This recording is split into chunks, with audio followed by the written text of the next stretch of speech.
In January 2021, the American Society of Anesthesiologists Task Force on Management of the Difficult Airway proposed a new series of infographics to be included in the Management of the Difficult Airway guidelines. In this video, I would like to discuss the adult infographic and specifically Part 3, Airway Management with the Induction of Anesthesia. This infographic was developed with the input of the 12 clinical members of the ASA Task Force on Management of the Difficult Airway. The mission of this group in developing this infographic was to have a tool that reflects the fluid nature of airway resuscitation while maintaining sequential and clear decision points. The infographic starts with a review of airway management and strategy similar to a timeout or sign-in that is done with any procedure on a patient. The review includes a discussion of the anatomical risk, the physiologic risk, equipment and monitoring, and the airway management plan.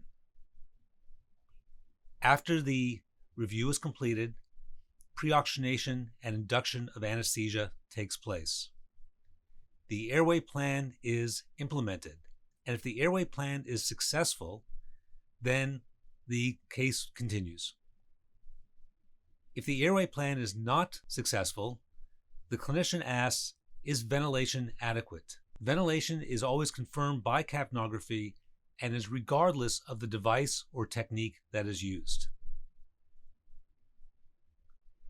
If ventilation is adequate, the clinician has entered the non-emergency pathway, should consider calling for help, and recognize that the goal of this pathway is to establish a secure airway.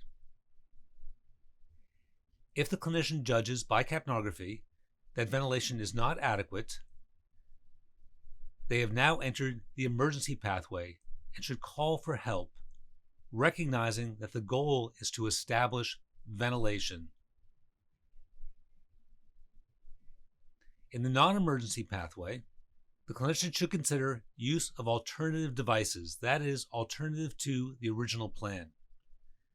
For example, direct laryngoscopy, video laryngoscopy, use of a flexible bronchoscope, combined techniques, supraglottic airways, adjuncts to other devices, for example, oral or nasal airways in the case of mass ventilation, or introducers in the case of tracheal intubation.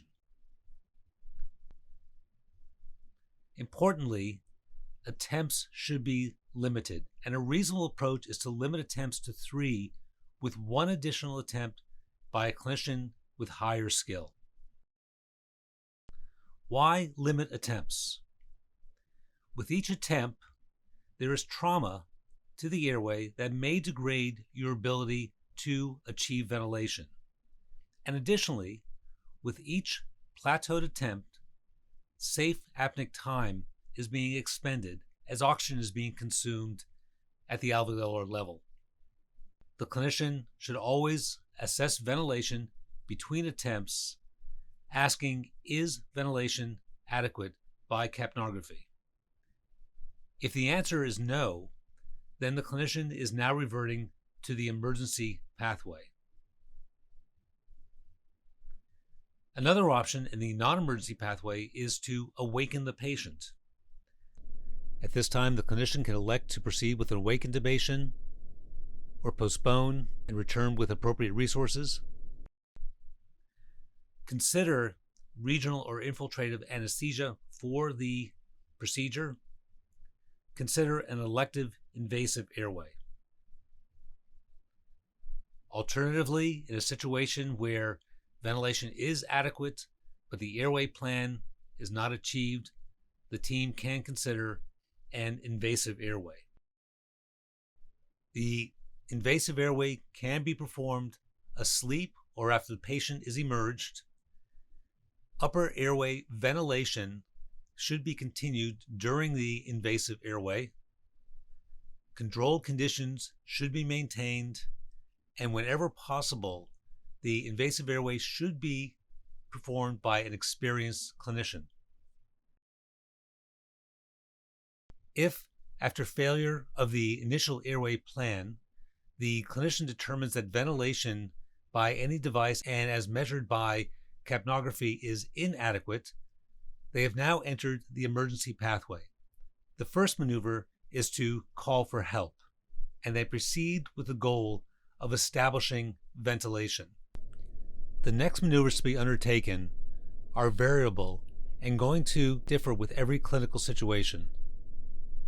The state of the airway and the patient, the preferences and experience of the clinician, the availability of equipment and capable help will all influence the decision as to how to proceed. For example, the clinician may decide that an alternative technique of tracheal intubation is appropriate, or maybe they turn to a supraglottic airway.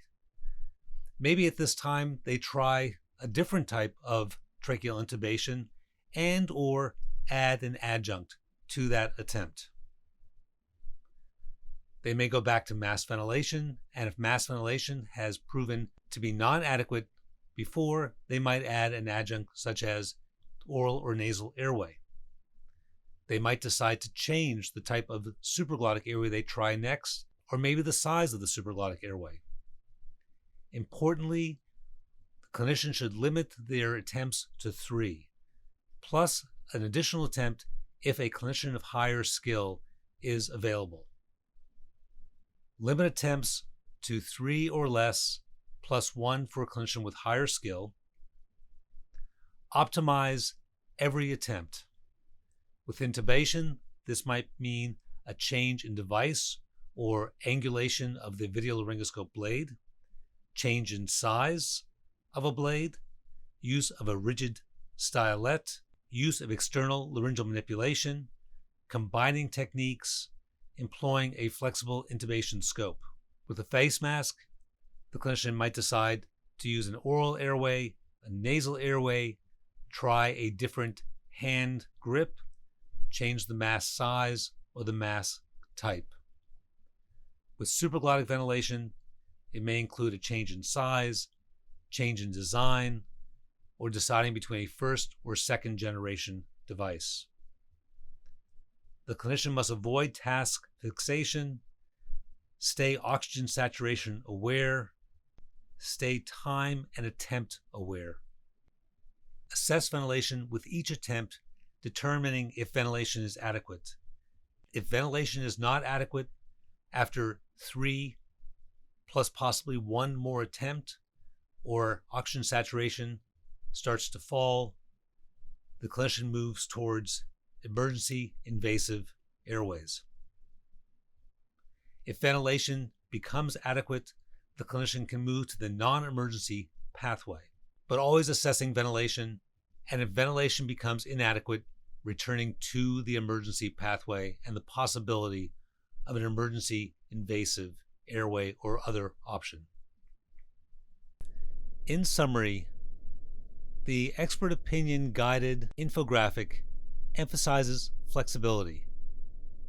First, flexibility in airway plan, that is, entry into the infographic is independent of whether or not the clinician intends to use tracheal intubation, face mask ventilation, supraglottic airway, or another technique to manage the airway. Decisions are made based upon whether or not ventilation is adequate. If ventilation is adequate, the clinician has the ability to choose between alternative devices, waking the patient, performing an invasive airway, always assessing for ventilation. If ventilation is inadequate, the emergency pathway encourages the clinician to choose the appropriate next maneuver based upon their experiences, their resources, the state of the airway, and the knowledge that has been gained with each procedure performed on the airway. The clinician must always stay aware of the oxygen saturation, the ability to ventilate the patient, and the number of attempts that have been employed.